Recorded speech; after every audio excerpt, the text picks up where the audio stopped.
రూపాయి పెట్టుబడితో కోటి రూపాయలు సంపాదించొచ్చు. ఇది రియల్ లైఫ్ లో సాధ్యం. బట్ రియల్ లైఫ్ లో మాత్రం కుదరదు కదా. కానీ రియల్ లైఫ్ లో కూడా ఒకే ఒక్క రూపాయి కోటి రూపాయలు అవుతుందని బిట్ కాయిన్ నిరూపించింది. 2010 టైంలో రూపాయి కాయిన్ ఇస్తే ఒక బిట్ కాయిన్ వచ్చేది. దాని విలువ ఇప్పుడు అక్షరాల కోటి రూపాయలు దాటేసింది. అంటే 10 రూపాయలు పెట్టి 10 బిట్ కాయిన్లు కొంటే ఇప్పుడు మీ జేబులో 10 కోట్ల రూపాయలు ఉన్నట్లే. కనిపిస్తాయి కానీ కనిపించవు. డబ్బులు ఉన్నట్లే అనిపిస్తాయి కానీ ఉండవు. చేత్తో తాకలేము, పర్సులో పెట్టుకోలేము. ఒక్క కాయిన్ సాధిస్తే లైఫ్ సెటిల్ అయిపోద్దంతే. కన్ఫ్యూజింగ్ గా ఉన్న క్రిప్టో కరెన్సీ అంటే ఇదే. క్రిప్టో వరల్డ్ లో బిట్ కాయిన్ సరికొత్త రికార్డులు క్రియేట్ చేస్తోంది. బిట్ కాయిన్ తన రికార్డులను తానే బద్దలు కొడుతోంది. అన్ని రికార్డులను చెరిపేసి మరీ దూసుకెళ్తోంది.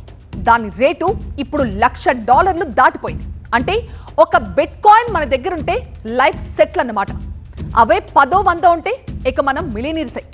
డాలర్ కంటే తక్కువ విలువతో మొదలైన బిట్ కాయిన్ జర్నీ ఇప్పుడు $1,00,000 దాటి వెళ్ళిపోయింది. అసలు బిట్ కాయిన్ అంటే ఏంటో ఇప్పుడు చూద్దాం. బిట్ కాయిన్ అనేది క్రిప్టో కరెన్సీ. సెంట్రల్ బ్యాంకులు, ప్రభుత్వ నియంత్రణలో ఇది ఉండదు. ఈ డిజిటల్ కరెన్సీతో ఆన్లైన్ చెల్లింపులు చేయొచ్చు. బ్లాక్ చైన్ టెక్నాలజీ అలాగే లెడ్జర్లో దీని లావాదేవీలను రికార్డ్ అవుతాయి. దీన్ని భౌతికంగా చూడలేం, ఆన్లైన్లో మాత్రమే ఇది ఉంటుంది. బిట్ కాయిన్ లావాదేవీలు పీర్ టు పీర్ అంటే వ్యక్తుల మధ్య మాత్రమే జరుగుతాయి. బిట్ కాయిన్ చట్టబద్ధత దేశాన్ని బట్టి మారుతూ ఉంటుంది. ఇవాళ బిట్ కాయిన్ రేట్ ఎంతో తెలుసా? $1,18,545. మన కరెన్సీలో ఒక్క బిట్ కాయిన్ రేటు 1,10,93,338 అన్నమాట. సో చూసారా ఎంత డిఫరెన్స్ ఉందో? బిట్ కాయిన్ రేటుని కొన్ని అంశాలు ప్రభావితం చేస్తూ ఉంటాయి. బిట్ కాయిన్ రేటుని సప్లై డిమాండ్ ఫార్ములా ప్రభావితం చేస్తూ ఉంటుంది. కొత్త బిట్ కాయిన్లు కావాలంటే అవంత ఈజీగా పుట్టుకురావు. వాటిని డిజిటల్ ప్రింటింగ్ చేయరు కదా. అత్యంత క్లిష్టమైన డిజిటల్ మైనింగ్ ప్రాసెస్ తోనే బిట్ కాయిన్స్ తయారవుతాయి. అయితే ప్రపంచంలో 21 మిలియన్ బిట్ కాయిన్లను మించి తయారు చేయలేరు. ఆ లిమిట్ ఫ్యాక్టర్ కూడా బిట్ కాయిన్ రేటు పెరగడం తగ్గడంలో కీలక పాత్ర పోషిస్తుంది. ఇక ఇతర క్రిప్టో కరెన్సీల నుంచి వచ్చే పోటీ కూడా బిట్ కాయిన్ రేటుని ప్రభావితం చేస్తుంటుంది. బిట్ కాయిన్ సప్లై కూడా బ్లాక్ చైన్ టెక్నాలజీతో కంప్యూటర్ ప్రోగ్రామింగ్ ప్రకారమే జరుగుతుంది.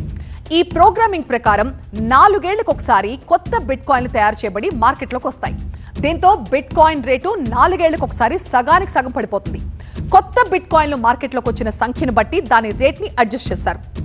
ఇక 2009 నుంచి 2025 దాకా బిట్ కాయిన్ రేటు ప్రస్థానం మన ఇండియన్ రూపీస్లో దాని హైస్ అండ్ లోస్ ఏంటో ఒకసారి చూద్దాం.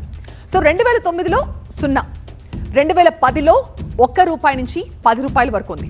2011లో ₹10 నుంచి ₹200 అయింది. అలాగే 2012లో ₹10 నుంచి ₹700 కూడా చూసింది. 2013లో అయితే 700 నుంచి 50,000 వరకు చూసింది. 2014లో 20,000 నుంచి 35,000 వరకు వెళ్ళింది. 2015లో 15,000 ఉంది, అలాగే 32,000 కూడా చేరుకుంది. 2016లో 25,000 అలాగే 60,000 నెంబర్ను కూడా చూసింది. 2017లో 60,000 నుంచి 1,40,000 వరకు చూసింది.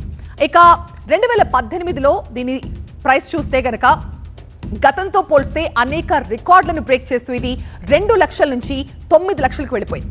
అలాగే 2019లో 9,39,176 నుంచి 2,45,382 లో టైంని కూడా చూసింది. ఇక 2020లో 21,62,123 నుంచి 2,86,093 కూడా చూసింది. ఇలా అంతకంతకు దాని సంఖ్యను పెంచుకుంటూ పోయింది బిట్ కాయిన్. ఇక 2010లో మీరు ఒక ₹18,000 బిట్ కాయిన్లలో పెట్టుబడి పెట్టుంటే అది వాళ్ళు ఎంత అవుతుందో తెలుసా? అదే స్టాక్ మార్కెట్లో పెడితే ఎంత అవుతుందో తెలుసా? గోల్డ్లో పెట్టుబడి పెడితే ఎంత అయ్యేదో తెలుసా? గోల్డ్ 2010లో మీరు 10 గ్రాముల 22 క్యారెట్ల బంగారం కనుక కొనుంటే అది 18,000 ఉండేది. అదే గోల్డ్ 2025లో 10 గ్రాములు 22 క్యారెట్ల బంగారం 91,000 ఉండేది. స్టాక్ మార్కెట్లో 2010లో మీరు ఒక 18,000 పెట్టుబడి పెట్టుంటే అది 2025లో 3 లక్షలు అవుతుంది. కానీ బిట్ కాయిన్ 2010లో మీరు గనక 18,000 పెట్టుబడి పెట్టుంటే ఆ 18,000 బిట్ కాయిన్లు వస్తాయి. 2025లో దాని రేటు 18,000 కోట్లు అన్నమాట.